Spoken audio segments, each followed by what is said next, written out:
Some of you may know me as an avid video game collector. Now, I love me some juicy physical media, and I've played my fair share of video games from just about every console.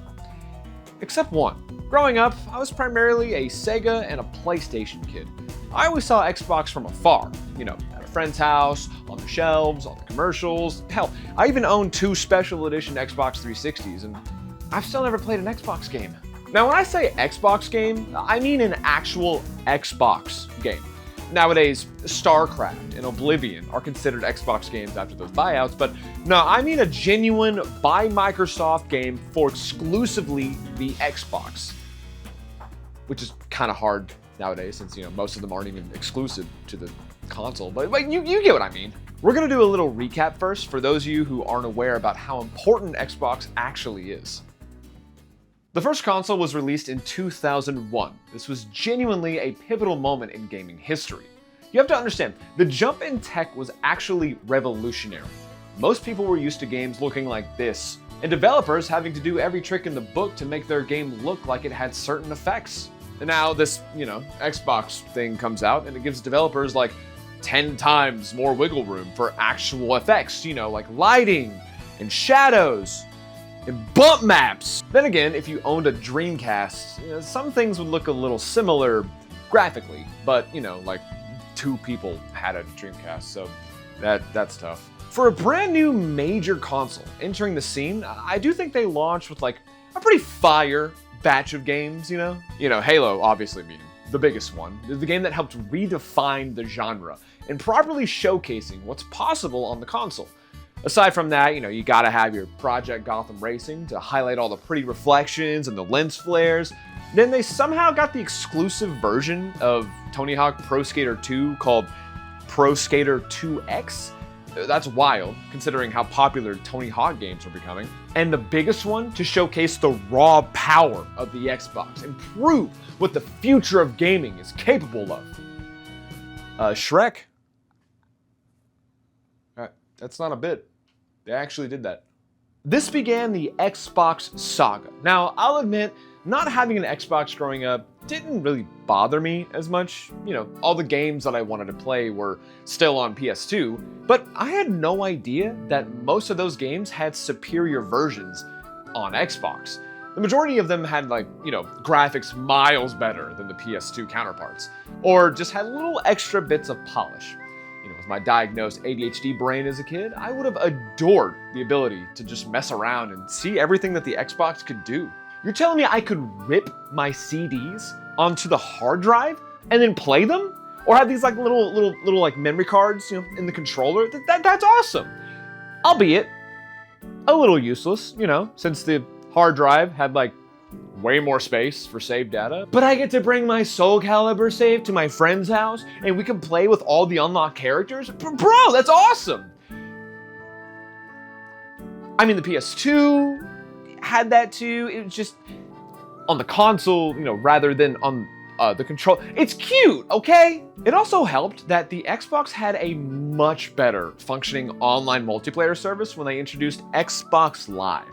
See, the PS2 could also play online, and even the GameCube could too. But both had their, goofy ways of getting online and into a match on whatever game you were playing at the time. Xbox just had one sign-up process that every online game could tap into and take advantage of, kind of making it, more seamless. Unfortunately, sales numbers, paled in comparison to the PS2, so developers weren't really giving it the proper support at the later life of the Xbox. The PS2 did all the way into 2013 or whatever. But that all changed with the next one. The Xbox 360 came out in late 2005, and again, the jump in tech from the original Xbox to the new one is insane. You need to understand, that's a 4-year gap, only 4 years from the original one to this new one. So you're telling me all the games go from looking like this to this? That was unthinkable at the time. I still remember way back when people were looking at Oblivion on the 360, and I don't know if I can find the clip, but there was interviews where people were like, yeah, the trees and nature looks so realistic. I couldn't tell it was a video game. It's cute, it's charming going back to that era of gaming where you see this and then go like, whoa, dude, that looks like he was taken outside. That's a real picture, dude. Anyways, this console was the starting point for how gaming would be shaped for the future. The 360 normalized a lot of what we use today. You know, pushing Xbox Live to play online easily, the Xbox Live Store being a digital storefront to download demos, buy games, DLC, you know, etc. Stocking gift cards at the retail stores for these new digital stores. It all sounded good on paper. And it actually was, you know, it redefined the gaming space for all of us today. But as we all know, the victory was short-lived. The original Xbox 360 consoles launched with a plethora of faulty consoles. 54% of the consoles sold at the time would suffer the red ring of death, completely bricking the console. The main processor on the board had like an 84% fail rate, just like out of the factory. Things were like extremely rough. Throughout its lifespan though, the 360 sold way better than the original Xbox. Unfortunately, yet again, it was beaten out by its direct competitor, but only by like a little bit this time. You know, it's almost there. Runner-up prize. You also need to realize the 360 came out an entire year before the PS3 did. So they had an entire year to get a head start on taking control of the market. Sony just did everything better. And I want to clarify, this is not a console war situation. Factually, the PS3 ecosystem was just better at the time. Free online play and adopting Blu-ray were the two major points for Sony, in my opinion. Microsoft is like, bro, Blu-ray? Dog, we got that HD DVD shit. It's okay. Surely the next console will do absolute numbers. So, oh my god. I mean, that's a number. What about the current ones? Oh god, dude. Never mind. Don't look at this. They really can't catch a break, huh? I really can't stress enough how much the launch of the Xbox One just destroyed the brand's reputation at the time. Good God, it was so bad. Oh, dude. If you haven't seen any documentary about, bro, go look it up. Good, it's so bad. But even so, Xbox is still known as one of the 3 mega giants in the gaming sphere. So, what happened? What happened to the Xbox brand? Now again, one more time, I need to clarify, this video isn't a PlayStation fan talking about how stupid and garbage the Xbox is or whatever. I think we can agree, the console war garbage is over. We just play games, dude. This video is primarily talking about how much Xbox has changed over the years and how they've unintentionally taken inspiration from the worst parts of history of 2 other major gaming giants. Let's start with the first one. See, Microsoft primarily published their games for 2 major platforms for years, Xbox and Windows. It only makes sense, right? They own 2 platforms. Sony would do the same thing if they had an operating system like Windows. It would just barely function and cost like $8 kajillion. But the point is, it's still exclusive to Microsoft. The point of an exclusive game is to have a reason to buy that console or that operating system. And even then, you know. The Wii has Wii Sports. The PS3 has Infamous. The Xbox had Forza. Notice how I said had Forza. Xbox has gone down the route of turning into a pseudo third-party publisher. I say pseudo because it's not like every game, but soon it's looking like that's the path they're headed. Now remember, the last major console manufacturer turned exclusively third-party was Sega in 2001. That was 24 years ago at the time of this video. The same year that Xbox came out. We've seen a lot more Xbox games on other consoles nowadays, but years back it was kind of different. When Microsoft bought Mojang, that one, and the rights to Minecraft with it, it only made sense that it would stay multi-platform. After the buyout, Minecraft was published under Microsoft Studios at the time for other consoles, not specifically Xbox. Now, recent releases proudly display Xbox right under the other guys' console header. It's just bizarre. It's like when people who, grew up in the 90s saw the first Sonic game published on a Nintendo console. In recent years, more and more Xbox IPs have made new homes on other ecosystems. The day we get Halo with the PS5 banner on the top of the box is the day that Xbox finally admits defeat. Hey, so as you can probably tell, this video was recorded well before Xbox basically imploded. So keep that in mind as we continue. A lot of the points that I make in the video are still relevant today, just even more so. I'd probably be a bit more aggressive if I recorded this with all the information that we know now. So yeah, thanks for watching. Thank you for getting to this part of the video. Appreciate it. Love you. Don't forget to subscribe if you're new. Okay, bye. So you can clearly see that this is leading down the same route as Sega, but not fully. Unlike Sega, they're still manufacturing consoles at this time, and they plan to at least into the next generation. So what about the other company that I mentioned? Well, let's see what Xbox has been doing lately. With the push for Xbox games on non-Xbox hardware, Microsoft launched the "This is an Xbox" ad campaign. It's primarily a Game Pass ad, just to showcase that you can stream all of these games on a myriad of devices without owning an Xbox, hence calling it an Xbox, I guess. I don't know. It's weird. I don't know. This is weird. But the concept is great. I see this as a great push for accessibility. However, I think they're going about it, the wrong way. These ads are basically telling the general consumer that you don't gotta buy an Xbox at all. It's like it's turning into a service more than a platform. But almost any device can use Game Pass. Just pay the subscription fee and then stream the games. Or for the plethora of people with PCs, you can also buy the game through the Xbox app. See how it feels more like a service rather than a platform? But also, at that point, why wouldn't we just use Steam? Using the Xbox app over Steam is like going to Aldi's over Walmart.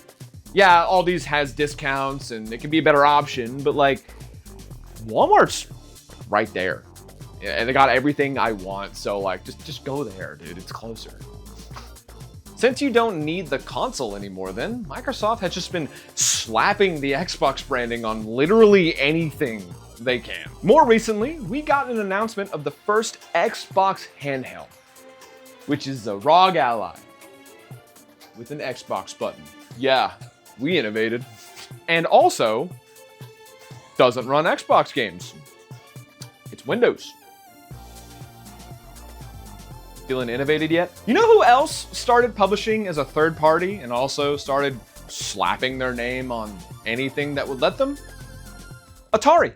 Stick with me through this, okay? So Atari is in a much weirder place than Xbox, if I'm being honest. Let's make that abundantly clear. Atari has had a lot of extremely odd scandals and controversies over the years, or more recent years, mainly. Have you heard of Atari Hotels? Yeah, I'm starting with the biggest one. Atari announced this thing like 5 years ago at the time of this video, and it still doesn't exist.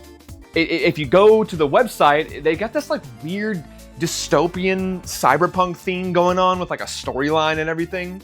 I guess they're trying to do like a Blade Runner vibe, but for a hotel. My gamer in Christ, people are going there to sleep. What's with this fucking 20-chapter storybook? Aside from the fan fiction, they're also selling merch and memberships for a hotel that doesn't exist. You could just do that? Hi guys, it's me, Shemkai. I'm proud and sad to announce a whole new hotel concept that will exist at some point called Rancid Piss Hotels. It's really cool and epic, and you can buy memberships to get a bunch of benefits when it opens, maybe. All you gotta do is go to twitch.tv/shempofficial and then click the subscribe button. Memberships are only $5, so like, you're good for it. Don't act like you're not. Sleep with me at the hotel even. So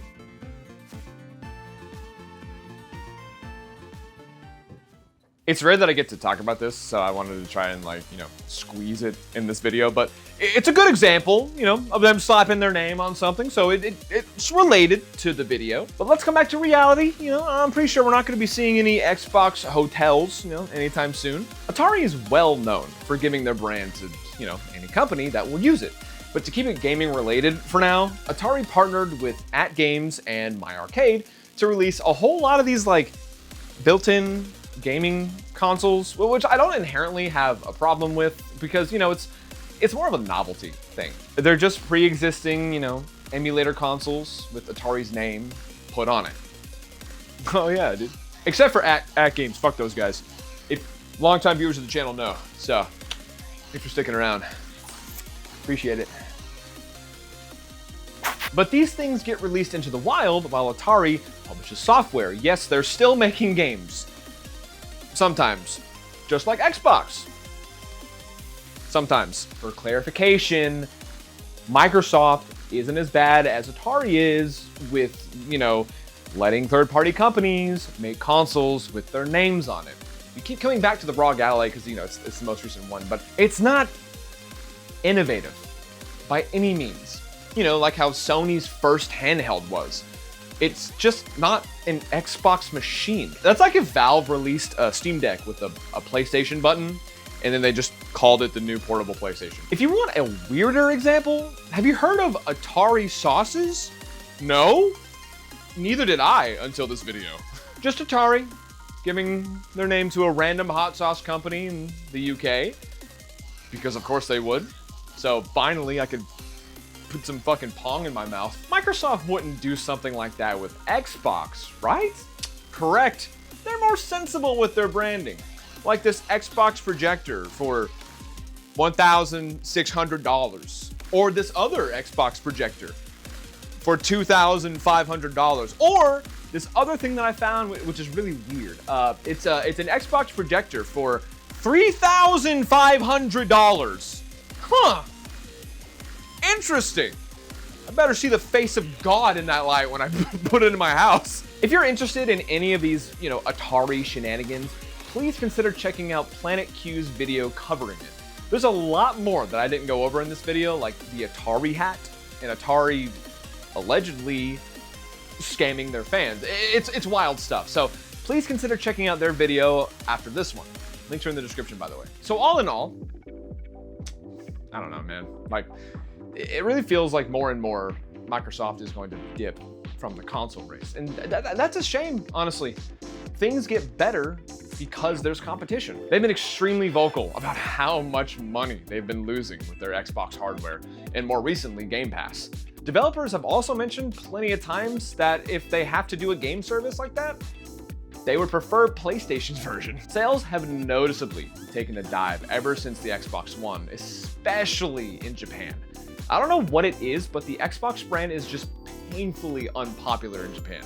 So that's a major part of the market that's just gone from quarterly earnings. So anyone in that area, could you go in the comments or reach out to me and explain why Xbox just doesn't exist over there in Japan? I would really appreciate it, thank you. So if they do pull out of the console race, I don't think they're gonna go the full Sega route and put all of their games on every other console. It's Microsoft. They make Windows. They could 100% just put all of their games exclusively to the Xbox PC app if they wanted to, which kind of circles back around to the ROG Ally Xbox thing because that's running a special version of Windows. So they still have options, but I don't think that going exclusively PC is a viable option in the long term though. Console sales will always outshine PC gaming. It's a convenience thing and a money thing. But if Xbox drops from the console market after next generation, we'll only have two left. And that's really weird to think about. Sony and Nintendo only.